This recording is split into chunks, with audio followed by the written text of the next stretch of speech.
guys, I welcome you all to Learn with Diamond Door. I hope that you all are well. So, I hope that all the previous video that I have made it's helpful for you to learn business, right? If you have any doubt then do comment below. ठीक है ना, मैं आपको पूरी कोशिश करूँगी कि मैं आपके डाउट को सॉल्व कर सकूँ, राइट? तो एज यू नो कि हम केस स्टडी कवर कर रहे हैं उन सारे कॉन्सेप्ट्स की जो कॉन्सेप्ट्स मैं ऑलरेडी डिस्कस कर चुकी हूँ chapter 1 business studies class 12th के लिए, राइट। और यहाँ इस वीडियो के अंदर भी हम नेक्स्ट केस स्टडी करेंगे। It's a very important case study, ठीक है, बहुत बड़ी केस स्टडी है, ठीक है। आप देख सकते हो क्वेश्चन ही इसका इतना बड़ा है, ठीक है, और ये बहुत इंपॉर्टेंट केस स्टडी। इस तरह की केस स्टडी जो है वो 5 नंबर के 5 मार्क्स क्वेश्चन भी नॉर्मली आते हैं। यहाँ पे दे भी रखा है कि ये 5 जो मार्क्स का है, right. So let's start with the case study. Sanjana is the branch manager of ABC Handicraft Private Ltd.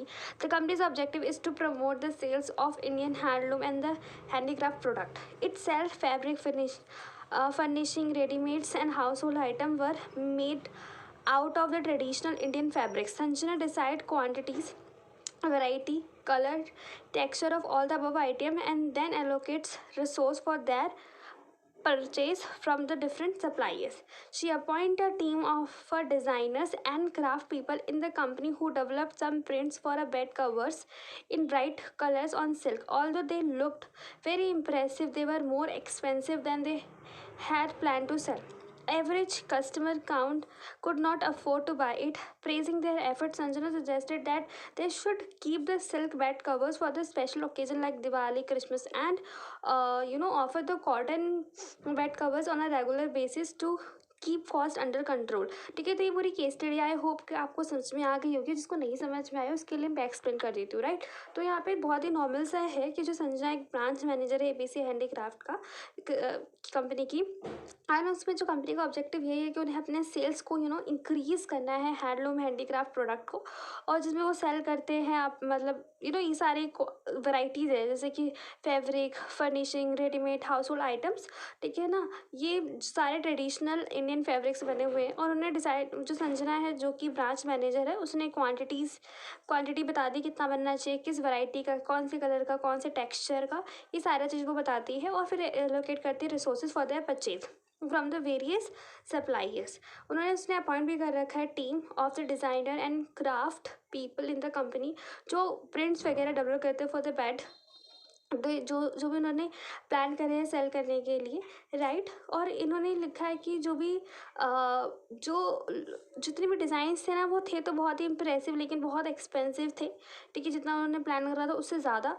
और जो एवरेज कस्टमर है वो नहीं खरीद सकते, ठीक है। और जो संजना है क्योंकि उसको एम्प्लॉयज़ की जो भी उन्होंने काम किया उसको प्रेस तो करना था, बट साथ ही साथ कस्टमर्स को भी देखना था कि उनकी क्या डिमांड है। तो उन्होंने प्रेस तो किया, बट साथ में एक एडवाइस भी दी कि आप जो है ये जो सिल्क बेड कवर्स है ये स्पेशल ओकेजन पर निकालें, क्योंकि रोज़ रूटीन लाइफ में लोग इसे यूज़ नहीं करते हैं।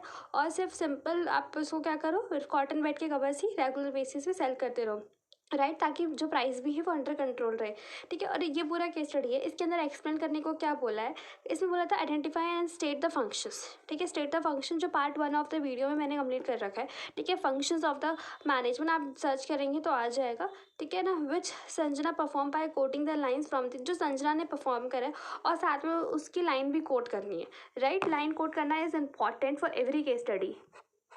So let's discuss the answer of this case study, ठीक है। तो यहाँ पे आप फंक्शंस तो आपको पता चल ही गया होगा कि वो किसकी बात कर रहा है। फंक्शन जो 5 फंक्शंस मैंने आपको पढ़ाए थे, that is planning, organising, staffing, directing and controlling, उन्हीं फंक्शंस की बात कर रहे हैं बेसिकली इसके अंदर।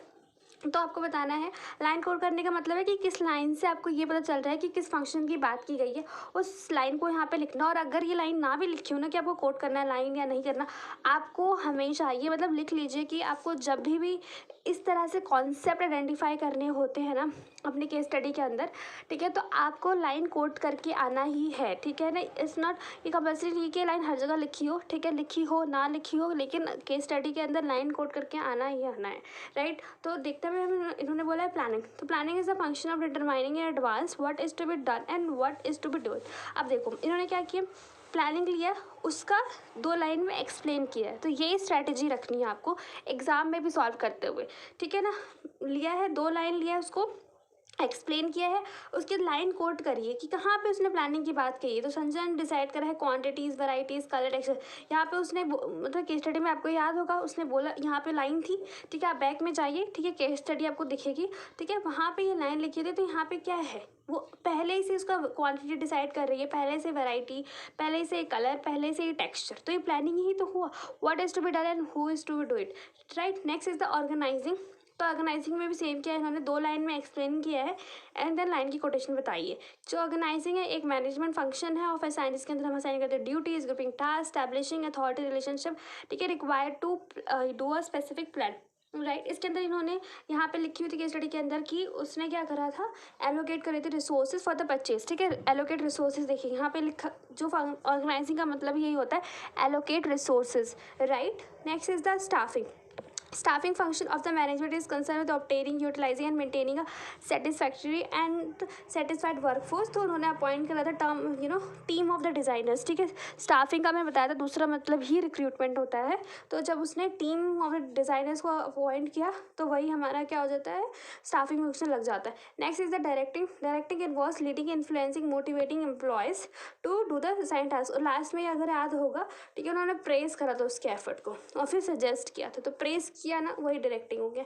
And then controlling is the management function of monitoring organisational performance towards the attainment of the organisational goal, ठीक है। तो यू रिमेंबर लास्ट में उसने मना करा था कि अच्छा आपने काम तो बहुत अच्छा किया, बट सिल्क जो है ना वो आप इनके लिए रखिए, दिवाली वगैरह के लिए, राइट। और जो है कि आप कॉटन के कवर्स ही रेगुलर बेसिस पे उनको सेल करिए, ठीक है, ताकि जो भी ऑब्जेक्टिव है उसको अचीव कर पाए, ठीक है। तो ये देखो इसका लाइन भी वही कोट है, ठीक है। तो आपको इसी तरह से अटेम्प्ट करके आना है और this is the best example, ठीक है। आपको इसी तरह से कोट करके आना है हर एक केस स्टडी के अंदर जो उसके आंसर्स है, so that you get a full marks, ठीक है। For today's video this is enough and if you have any doubt then do comment below and to like, share, subscribe. I'm very thankful to you. Bye bye guys, take care.